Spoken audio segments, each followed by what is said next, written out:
Welcome to Khan's Crop Academy. Good morning, student. Hi.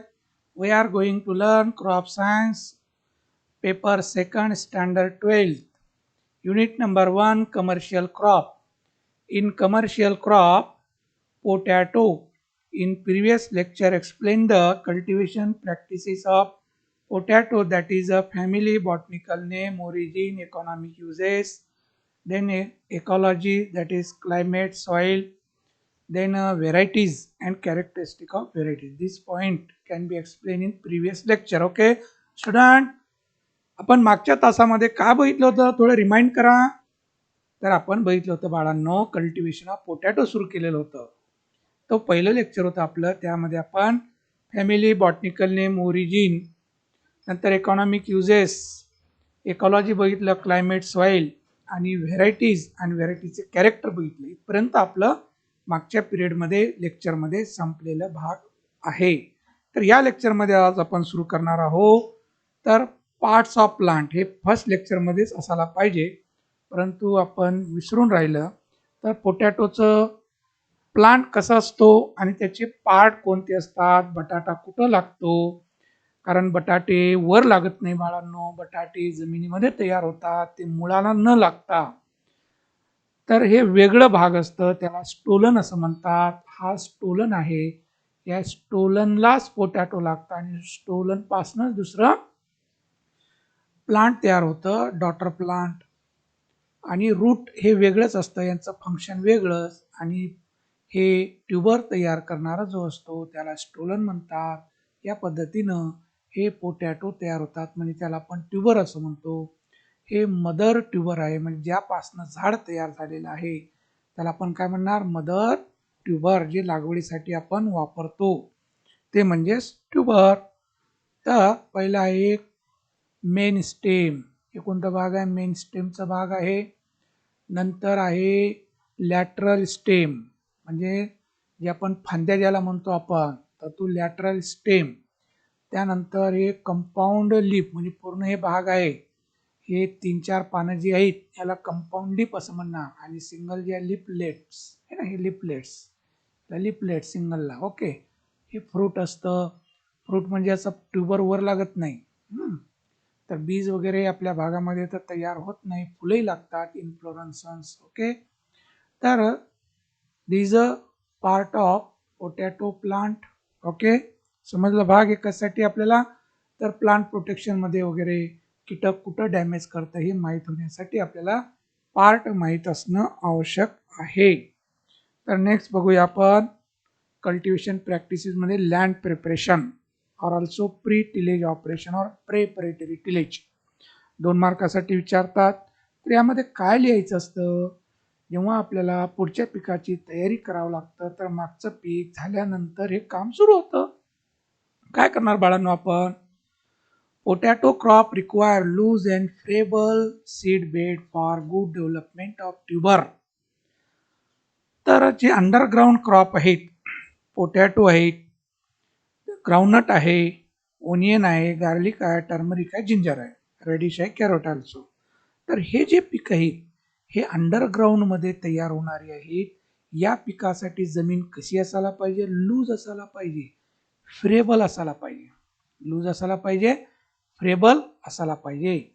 तर loose and फ्रेबल असेल तरच underground जे पार्ट आहे, जे पोटॅटोचं उदाहरण म्हणजे ट्यूबर आहे, तर ट्यूबर चांगलं डेव्हलप होण्यासाठी आपल्याला जमीन कशी हवी आहे बाळ, लूज फ्रेबल. मग हे लूज फ्रेबल तयार होण्यासाठी काय करणं आवश्यक आहे, 1 deep ploughing after harvest of previous crop by the tractor or iron mould plough. मग ही अशी लूज फ्रेबल सीडबेड तयार करण्यासाठी आपल्याला काय करणं हवं आहे, तर खोल नांगरणी करून घ्यायचं, 20-25 सेंटीमीटर खोल. ट्रॅक्टरच्या सहाय्याने म्हणा किंवा लोखंडी नांगराने चांगले नांगरणी करून घ्यायला पाहिजे. Then after land should be left in the sun up to 1.5 month. नंतर नांगरणी झाल्यानंतर ती जमीन आपल्याला उन्हामध्ये दीड महिन्यापर्यंत सूर्यप्रकाश त्याला तपू द्यायला पाहिजे. तर ढेकळे काय होणार, ठिसूळ होणार बाळांनो. Then clod crushing should be done by clod crusher. जर ढेकळे आणखी शिल्लक असतील तर आपल्याला काय करावं लागेल, क्लॉड क्रशिंग म्हणजे ढेकळे फोडणी करून घ्यावं लागेल. ढेकळे फोडणी यंत्राच्या साहाय्याने, त्याला क्लॉड क्रशर असं म्हणतात. 2 to 3 crosswise harrowing up to get good soil till. तर 2 ते 3 वेळेस कुळच्या पाळ्या द्यायच्या जोपर्यंत जमीन भुसभुशीत होत नाही, असं फ्रेबल होत नाही, तोपर्यंत हे कार्य सुरू ठेवायला पाहिजे. 2-3 वेळेस कुळच्या पाळ्या देणं आवश्यक आहे, तर सॉफ्ट सीड बेड तयार होणार. The land is levelled by the land leveller. मग जमीन व्यवस्थित लेवल करून घ्यायला पाहिजे. खत टाकल्यानंतर अगोदर काय करणं आवश्यक आहे, apply 25 to 30 cartload of FIM per hectare before last harrowing. तर लास्ट कुळींगच्या अगोदर आपल्याला 25 ते 30 गाड्या शेणखताच्या चांगलं कुंजलेलं खत टाकणं आवश्यक आहे. आणि ते टाकल्यानंतर शेवटची कुळवणी द्यायला पाहिजे. त्यामुळे जमिनीमध्ये व्यवस्थित मिक्स होणार आणि ते पाण्याद्वारे वाहून जाणार नाही. यासाठी आपण लास्ट कुळींगच्या अगोदर शेणखत टाकायला पाहिजे. Then after land should be levelled by the land leveller for good supply of irrigation water, and then also open the ridges and furrow in case of irrigated potato. तर जमीन असं लेवल केल्यामुळं व्यवस्थित पिकांनाही पाणी व्यवस्थित मिळणार. आणि आपण जर ओलिताचं पीक घेत असाल तर पेरणी करण्या अगोदर आपल्याला काय करणं आवश्यक आहे, रिजेस इन फरो, आणि त्या फरोमध्ये आपल्याला लागवड करावं लागेल. ओके, तर या पद्धतीनं हे पूर्व मशागत करणं आवश्यक आहे. नेक्स्ट पॉइंट, हे आपण लँड प्रिपरेशन कसं करायला पाहिजे, हे लोखंडी नांगराने म्हणजे ट्रॅक्टरच्या साहाय्याने नांगरणी करून घ्यायला पाहिजे. जमीन व्यवस्थित लेवलिंग करून घ्यायला पाहिजे. जे निघालेल्या रोटर फिरवलं की जे काही काळी कचरा ढेकळे वगैरे असतील सगळंच हे व्यवस्थित होऊन जातं आणि जमीन लेवल सुद्धा होते. नंतर लागवड करण्याचं सऱ्या तयार करायला पाहिजे, रिजेशन फॉर ओपन करायला पाहिजे आणि त्यामध्ये व्यवस्थित अंतराने बटाट्याची लागवड करायला पाहिजे. नेक्स्ट बघूया सिलेक्शन ऑफ ट्यूबर.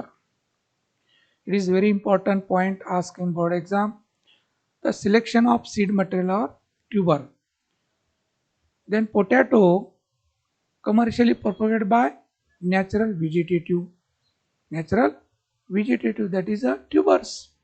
बटाट्याचं प्रजनन जे आहे, जे आपण बटाटे खातो तेच लागवडीसाठी वापरतात, म्हणजे नॅचरल व्हेजिटेटिव्ह प्रपोगेशन आहे. तर हे सेक्शुअल प्रपोगेशन आहे. त्यासाठी आपल्याला निवडणी करणं आवश्यक आहे लागवडीच्या अगोदर. तर तेच पॉईंट इथं आपल्याला काय करावं लागणार आहे, मेन्शन करावं लागणार आहे. म्हणूनच त्याला सिलेक्शन ऑफ ट्यूबर असं म्हटलेलं आहे. The tuber should be genetically pure. सगळ्यात अगोदर ती जी व्हेरायटी आपण निवडणार आहोत ती जेनेटिकली प्युअर असायला पाहिजे. त्याचा अनुवंशिक गुणधर्म पॅरेंटसारखंच असायला पाहिजे. तेच निवडणी करायला पाहिजे आपण, तसले बटाटे निवडायला पाहिजे. Then it also select from the hiding variety, well known varieties. नंतर आपल्या एरियामध्ये जी व्हेरायटी चांगली चालते म्हणजे उत्पादन देते, आपल्या हवामानाला ती सुटेबल आहे, अशी जात आपण निवडणी करायला पाहिजे. They should have 2 to 3 I birds. तर 2 ते 3 डोळे असलेलं बेना आपण निवडणी करायला पाहिजे. They should be medium to larger in size. त्यामध्ये मध्यम आकाराचे आणि मोठे बटाटे आपण निवडू शकतो लागवडीसाठी. when they are cut they should be of 30 grams weight. तर आपण लार्जर साईजचे जर बटाटे असतील लागवडीसाठी निवडलेले असतील तर ते बटाटे आपण कट करू शकतो. Then it should be weight 30 gram. प्रत्येक पीस हे 30 ग्रॅमचं कमीत कमी असणं आवश्यक आहे, त्याच्यापेक्षा लहान नसायला पाहिजे, की जेणेकरून त्याच्यावरही डोळे असायला पाहिजे, फुगीर डोळे असायला पाहिजे. They should B free from paste and diseases. आता जे बेन आपण निवडला, जे ट्यूबर निवडलेलं आहे ते रोग नसायला पाहिजे त्याच्यावर आणि डिसीज फ्री असायला पाहिजे. They should be well mature and healthy. आता हे जे बटाटे पूर्ण वयाचे असायला पाहिजे. काही वेळेला मार्केटमध्ये भाव मिळत असेल तर आपण लवकरसुद्धा हार्वेस्टिंग करतो आणि विकून टाकतो. कांदा झाला, बटाटे झाले, हे पिकं आपण मॅच्युरिटीच्या अगोदर सुद्धा आपण काढून विकू शकतो. भाव मिळत असेल, मार्केटमध्ये डिमांड असेल, तर आपण अगोदर सुद्धा हार्वेस्टिंग करतो. पण असं अगोदर हार्वेस्टिंग केलेले बटाटे हे लागवडीसाठी सक्षम नसतात. तर फुल्ली मॅच्युअर ट्यूबरच आपण निवडणी करायला पाहिजे. They should be selected from hi yielding variety. हे आपण सांगितलंच की जास्त उत्पादन देणाऱ्या जातीचंच ट्यूबर आपण लागवडीसाठी निवडायला पाहिजे. They require 2.5 to 3 months rest period before used as a seed. हे एक महत्त्वाचं पॉईंट आहे बाळांनो, की ट्यूबरमध्ये, नारळामध्ये, ट्यूबरमध्ये काय असतं, डॉर्मन्सी पिरियड असतं. डॉर्मन्सी पिरियड म्हणजे सुप्त अवस्था. आपण किती त्याला फेवरेबल क्लायमेट कंडिशन दिली, पाणी दिलं, मातीमध्ये लागवड केली, तरी ते स्प्राउटिंग येत नाही. म्हणजेच काय, ते सुप्त अवस्था आहे, डॉर्मन्सी पिरियड आहे. तर बटाट्याचं डॉर्मन्सी पिरियड हे 2.5 ते 3 महिने, काढणी झाल्यापासनं 2.5 ते 3 महिन्यापर्यंत त्याला स्प्राउटिंग अजिबात येणार नाही नॅचरली. मग खरीपचं बटाटे रबीला लागवडीसाठी वापरता येत नाही. मग वापरायचंच असेल तर काय करणं आवश्यक आहे, सीड ट्रीटमेंट. ते सीड ट्रीटमेंट पुढे येणार आहे, 1% थायोयुरिया ट्रीटमेंट. त्याद्वारेच आपल्याला हे डॉर्मन्सी पिरियड संपवता येते. लक्षात. तर डॉर्मन्सी पिरियडमध्ये कोणतंही बियाणं वापरू शकत नाही, किती फेवरेबल क्लायमेटिक कंडिशन असू द्या, त्याला डॉर्मन्सी पिरियड असं म्हटलं जातं. तर हे झालं सिलेक्शन ऑफ ट्यूबर, म्हणजे एक प्रकारचं बेना निवडणे. जसं आपण ऊसाचा बेना निवडणे असं म्हणतो, तसे बटाटे निवडणी करणं आवश्यक आहे लागवडीच्या अगोदर. तर या पद्धतीने बटाटे निवडायला पाहिजे. तर असं स्प्राउटेड आलेलं बटाटं हे लागवडीसाठी फारच योग्य असते. लक्षात, हे स्प्राउटेड झालेलं आहे. मग नंतर आपण मोठं बटाटा असेल तर असं आपण कट करून सुद्धा लागवड करू शकतो.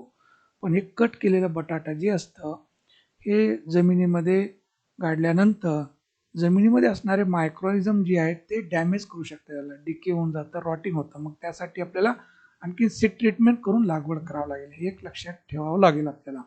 सीड ट्रीटमेंटमध्ये आहेच, तर इथं हे कट केलेलं असल्या कारणाने तुम्हाला सांगत आहे की हे जे भाग आहे कट केलेला आहे, इथं काय होणार, मायक्रोनिझम अटॅक होणार याच्यावर आणि पूर्ण रॉटिंग करणार, पुंजून टाकणार याला. मग स्प्राउटिंग होणार का, नाही होणार. मग याला सीड ट्रीटमेंट करणं आवश्यक आहे, फंजीसाईडची 22 वगैरे. हे सीड ट्रीटमेंट केलं की तर फंगस ऑर्गॅनची वाढ होणार नाही आणि ते स्प्राउटिंग होऊन झाड तयार होणार. असे स्प्राउटिंग असलेले, म्हणजे ज्या बटाट्याचं डॉर्मन्सी पिरियड संपलेलं असतं तर ते बटाटे स्प्राउटिंग व्हायला सुरुवात होतात. आपण घरामध्ये आणून 8 दिवस जर ठेवले बटाटे, ज्यांचा डॉर्मन्सी पिरियड संपलेला आहे, ते बटाट्याला स्प्राउटिंग येणार. बऱ्याच वेळा आपल्या घरामध्ये ठेवून बटाटे आपण ठेवतो 8-8 दिवस, तर ते स्प्राउटिंग येतं त्याला, म्हणजे त्याचं डॉर्मन्सी पिरियड संपलेलं आहे, तर त्याला येणार असं नॅचरली. तर असं लागवडीच्या अगोदर आपण थंड ठिकाणी ठेवून याला अशा पद्धतीने स्प्राउटिंग आलेले बटाटे लागवडीसाठी वापरायला पाहिजे. तर काय होणार, लवकर काळाला सुद्धा येणार. तर हे मटेरियल आपण निवडायला पाहिजे. दुसरं एक, then 2 year after, every 2 year after selection from the potato tuber from Simla region for prevent the attack of virus diseases. बटाट्यावर जे व्हायरस रोगाचा प्रादुर्भाव होतो हे फार खतरनाक असतं. तर त्या रोगाचं आपल्या भागामध्ये जास्त प्रादुर्भाव होता. मग आपल्याकडचेच बटाटे ठेवून आपण दरवर्षी लागवड करत असाल तर जास्त रोगाचा प्रादुर्भाव होणार. यासाठी 2 वर्ष आड आपण बटाटे हे सिमला रिजनमधून असलेले बटाटे जे आहेत ते आणून लागवड करायला पाहिजे. कारण तिथलं हवामान जे आहे तिथं रोग येत नाही. तसं ते थंड हवामान आहे, तर तिथं मायक्रोइझम राहू शकत नाही. तर तिथले बटाटे आपण दर 2 वर्षांनी चेंज करायला पाहिजे, आपल्याकडचेच दरवर्षी वापरायला नको. ओके. नेक्स्ट बघूया आपण ट्यूबर ट्रीटमेंट, म्हणजे याला आपण जे सीड ट्रीटमेंट असं म्हणतो नेहमी, इथं आता ट्यूबर वापरत आपण, सीड वापरत आहो का, नाही. मग इथं आपण काय म्हणणार, ट्यूबर ट्रीटमेंट म्हणणार. The tubers are treated by 3 methods. 3 methods आहेत ट्यूबरला ट्रीटमेंट करणारे. 1% thiourea treatment, second light treatment, third fungicide treatment. तर हे 3 ट्रीटमेंट आपण या ट्यूबरला, पोटॅटोला करतो.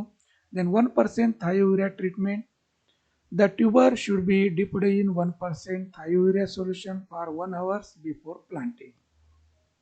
तर बाळांनो 1% थायोयुरियाचं सोल्युशन तयार करून त्यामध्ये 1 तास आपण पोटॅटो काय करायला पाहिजे, डिप्ड करून ठेवायला पाहिजे.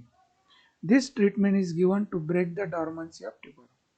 मग हे पोटॅटोचं डॉर्मन्सी पिरियड संपवायला पाहिजे. त्यासाठी आपण 1% थायोयुरिया ट्रीटमेंट केली जाते. Next, light treatment. In this treatment, the tubers are spreaded in the thin layer in a cool place and exposed to the light. दुसरी सी ट्रीटमेंट आपल्याला लाईट ट्रीटमेंटची करायची आहे. या ट्रीटमेंटसाठी एका रूममध्ये थंड ठिकाणी आपल्याला बटाटे स्प्रेड करून ठेवायचे आणि ते थंड रूम असायला पाहिजे आणि त्याच्यावर लाईट एक्सपोज करायला पाहिजे. This treatment is given to improve the sprouting, better germination and earlier maturity of tuber. ही लाईट ट्रीटमेंट का करणं आवश्यक आहे? उगवण शक्ती लवकर व्हावी आणि उगवण शक्ती लवकर झाल्यानंतर ते पीकसुद्धा काढायला लवकर येणार आहे आणि उत्पादनसुद्धा चांगलं मिळणार. Okay. Then third, fungicide treatment. The cut tubers. आता फंजीसाईड कशाला लावायचं आहे? होल ट्युबर जर आपण वापरत असाल लागवडीसाठी तर फंजीसाईड ट्रीटमेंट करू नये. जेव्हा आपण कट पीस वापरत असाल, एका बटाट्याचे 2 बटाटे तयार केले आपण कट करून आणि ते लागवडीसाठी वापरत असाल तर तेव्हा फंजीसाईडची सी ट्रीटमेंट करणं आवश्यक आहे. The cut tubers are dipped in 0.2% Bavistin solution for 5 to 10 minutes. तर 0.2% बाविस्टीन सोल्युशनमध्ये 5 ते 10 मिनिट आपण डिप्ड करायला पाहिजे. This treatment is given to avoid decaying microorganism after planting. तर ही सी ट्रीटमेंट जी आहे, तर कट केलेलं जे पोटॅटो आहे ते रॉटिंग होऊ नये यासाठी आपण हे करणं आवश्यक आहे. Avoid decaying microorganism after planting. लागवड केल्यानंतर ते रॉटिंग होऊ नये यासाठी हे करणं आवश्यक आहे. तर किती ट्रीटमेंट दिली आपण? 1% thiourea treatment for for for कशासाठी? Break the dormancy of tuber. Dormancy संपवण्यासाठी 1% थायोयुरिया असं लक्षात ठेवायचं. दुसरं काय केलं आपण? Light treatment for for good sprouting and earlier germination and early मॅच्युरिटीसाठी है ना. Then fungicide for prevent the attack of microorganism in case of cut piece tuber. Okay. तर या पद्धतीनं सुटसुटीत 2 मार्कासाठी विचारतात, ते लिहायला पाहिजे. तर या पद्धतीनं सी ट्रीटमेंट 1% थायोयुरिया ट्रीटमेंट आहे. असं सोल्युशन तयार करायचं 1%चं आणि यामध्ये हे बटाटे जे आपण निवडलेले आहेत ते याच्यामध्ये बुडून ठेवायचे आणि नंतर लागवडीसाठी वापरायचं. डॉर्मन्सी पिरियड संपणार त्या पद्धतीनं. नंतर फंजीसाईड ट्रीटमेंट. तर काय? फंजीसाईड ट्रीटमेंट जे बाविस्टीन आपल्याला लावायचं आहे, तर या पद्धतीनं जर लावलं हाताने तर पूर्ण बटाट्याला लागणार अशी शाश्वती नसते. म्हणून हे सीड ट्रीटिंग ड्रम जे आपण कॉन्क्रीट वगैरे तयार करतात की नाही, सिमेंट, वाळू आणि गिट्टी टाकतात बघा, तसंच हे पोटॅटो याच्यामध्ये टाकले आपण आणि याच्यामध्ये फंजीसाईड बाविस्टीन त्या रेटमध्ये टाकून दिलं आणि याला रोटेट केलं तर प्रत्येक बटाट्याला काय ना हे फंजीसाईड लागणार आणि जे कट केलेले पोटॅटो आहेत ते रॉटिंग होणार नाही, डिकी होणार नाही. समजले सी ट्रीटमेंट बाळांनो? Okay. Next, planting time and methods. Potato grown throughout the year in case of temperate region. बटाटे हे टेम्परेट रिजनमध्ये म्हणजे शीत कटिबंधामध्ये हे वर्षभर येतं. आपण शीत कटिबंधामध्ये आहो का नाही? आपण सब ट्रॉपिकल रिजनमध्ये मोडतो आपण. तर आपल्या भागामध्ये हे खरीप आणि रबीमध्ये येतं. जास्त करून रबीमध्येच. खरीपचे उत्पादन कमी मिळतं. For kharif season planting time is June to July. For rabi October to November. है ना. हे सीझन आपल्याला माहीत असायला पाहिजे. सीझन माहीत झालं की प्लांटिंग टाईम, सोईंग टाईम माहीत होणारच. खरीप म्हटलं की जून जुलै पाठच पाहिजे. रबी म्हटलं की सप्टेंबर ऑक्टोबर नोव्हेंबर हे पाठ पाहिजे. समर म्हटलं की फेब्रुवारी मार्च पाठ पाहिजे बाळांनो. तर हे प्लांटिंग टाईम 1 मार्कासाठी विचारतात. देन प्लांटिंग मेथड्स. आता याची प्लांटिंग मेथड्स कशी आहे ते बघूया आपण. After land preparation open the रिजेशन for at a distance of 35 to 45 centimeter ridge to ridge. तर बाळांनो, पूर्व मशागत झाल्यानंतर आपल्याला दांड तयार करावं लागतं, खुलगड भाग फरो, आणि त्याचं अंतर जे आहे प्रत्येक रीतचं अंतर 35 ते 45 सेंटीमीटर असायला पाहिजे. 35 ते 45 सेंटीमीटर असायला पाहिजे. Then fertilizers are applied in the bottom of furrow as a basal dose. मग लागवड करण्या अगोदर आपल्याला रासायनिक खत टाकणं आवश्यक आहे. जे बेसल डोज आहे, बटाट्याला जे आपल्याला खत द्यायचं रासायनिक खत, ते त्या फरोमध्ये टाकायला पाहिजे अगोदर. The tubers are planted in the bottom of furrow at the distance of 15 to 22.5 centimetre apart. आपण दोन ओळीमध्ये किती अंतर ठेवलेलं आहे? 35 ते 45. आता दोन ट्यूबरमध्ये किती ठेवायचं आहे? मीडियम असेल 15, भारी असेल 22.5 सेंटीमीटर. दोन पोटॅटोमधलं अंतर म्हणजे दोन झाडामधलं अंतर, या पद्धतीनं बटाटे ठेवायला पाहिजे. The soil is covered over the tuber. नंतर त्याला झाकून द्यायला पाहिजे मातीनं. त्यासाठी काय केलं जातं? लेवलिंग केलं जातं. The land is levelled by planker. असं हलकं लाकडी फळी असते आणि ते बैलाच्या साहाय्याने फिरवलं जातं, तर पूर्ण माती काय होणार? त्या पोटॅटोवर जाणार. The irrigation is given to the field after planting. मग आता प्लांटिंग झाल्यानंतर मग पाणी सोडायचं. दांडाने पाणी द्या, स्प्रिंकलरनं द्या, है ना, किंवा ड्रिपनं द्या, चालेल. म्हणजे जमीन भिजायला पाहिजे, ओली असायला पाहिजे, तर स्प्राउटिंग होणार. त्याचं प्लांटिंग कसं केलं जाते आता बघूया आपण. या पद्धतीनं हे सऱ्या तयार केल्या जातात, मार्क आउट केलं जातं, म्हणजे खोलगड भाग तयार केला जातो. या खोलगड भागामध्ये व्यवस्थित बटाटे सोडले जातात. दोन ओळीमध्ये किती म्हटलं अंतर? 35 to 45. भारी जमीन असेल 45, हलकी मध्यम असेल तर 35. या दोन ओळीमधलं अंतर ठेवायचं. आणि दोन ट्यूबरमधलं अंतर 15 to 22.5 सेंटीमीटर अंतर ठेवायला पाहिजे, लक्षात. आणि हे ठेवल्यानंतर याच्यावर माती टाकायला पाहिजे. प्लँकरच्या साहाय्याने हलक्या हाताने याच्यावर माती म्हणजे लेवलिंग करायला पाहिजे. या पद्धतीनं लागवड केली पाहिजे. आणि लागवड झाल्यानंतर त्याच्यावर माती झाकून द्यायची. नंतर इरिगेशन करायचं. नंतर हे मोठं झालं 2-3 आठवड्याचं, त्याला अर्धिंग अप करणं आवश्यक, म्हणजे मातीची भरी द्यायचं. 2 वेळेस मातीची भरी द्यायचं. म्हणूनच आपल्याला बटाट्याचं पीक जे आहे ते कुठं वरमवर दिसतं, म्हणजे उंच भागावर दिसतं. जसं ऊस दिसतं किती 5 महिन्यानंतर उंच भागावर दिसतं. कशामुळे झालं? ते अर्धिंग अप केल्यामुळे. तर पोटॅटोलाही 2 वेळेस अर्धिंग अप करणं आवश्यक आहे. तर जेवढं त्याला माती देणार आपण, तेवढे बटाटे जास्त तयार होणार, कारण भुसभुशीत माती मिळणार आणि त्यामध्ये ट्यूबर चांगले तयार होणार आणि जास्त तयार होणार. Next, seed rate. त्यालाच आपण ट्यूबर रेट म्हणणार, त्यालाच क्वांटिटी ऑफ ट्यूबर असे म्हणणार.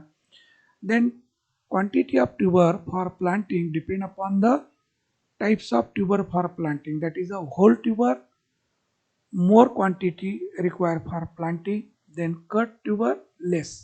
तर आपण जे प्लांटिंग मटेरियल जे वापरत आहोत ते पूर्ण होल आहे का कट करून? होल असेल तर जास्त लागणार, 15 ते 22.5 क्विंटल एवढं लागवडीसाठी लागतं बटाटे, क्विंटलमध्ये. आणि कट केलेलं असेल तर 15 ते 20 क्विंटल एवढं प्रति हेक्टरी लागतं. Then spacing, heavy soil 45 by 22.5 centimetre. आता जी स्पेसिंग जी आहे, भारी जमीन असेल 2 ओळीमध्ये अंतर 45 ठेवायला पाहिजे. 2 प्लांटमधलं अंतर 22.5 सेंटीमीटर ठेवायला पाहिजे. नंतर लाईट सॉईल असेल तर 35 बाय 15 सेंटीमीटर ठेवायला पाहिजे. हलकी जमीन असेल 2 ओळीमध्ये 35 सेंटीमीटर, 2 झाडामध्ये 15 सेंटीमीटर. कारण हलक्या जमिनीवर तेवढं वाढत नाही, पीक वाढ होत नाही, म्हणून कमी अंतराने लागवड केली जाते. तर हे लागवडीचं अंतर यावर अवलंबून असतं. समजलं बाळांनो? तर हे अंतर लक्षात. हे बघा रीज दिसत आहे, थोडं फर्स्ट अर्धिंग अप केलेली आहे, तर उंच भागावर दिसतं. आपण लागवड करते वेळेस उंच भागावर लावलो का? नाही, असं खोलगड भागामध्ये लावलो आपण. कशामध्ये लावलो? खोलगड भागामध्ये लावलो. नंतर याला लेवलिंग करून घ्यायचं आणि नंतर त्याला मातीची भरी द्यायची. या पद्धतीने मातीची भरी. ओके. तर असं मातीची भरी दिल्यामुळं भरपूर बटाट्याचं उत्पादन होते बाळ. किती? 200 ते 300 क्विंटल प्रति हेक्टरी एवढं उत्पादन मिळतं. राहील लक्षात? तर विद्यार्थी मित्रांनो, व्यवस्थित व्हिडिओ बघा, जास्तीत जास्त मित्रांना शेअर करा, सबस्क्राईब करा. थँक्स. जय जवान, जय किसान.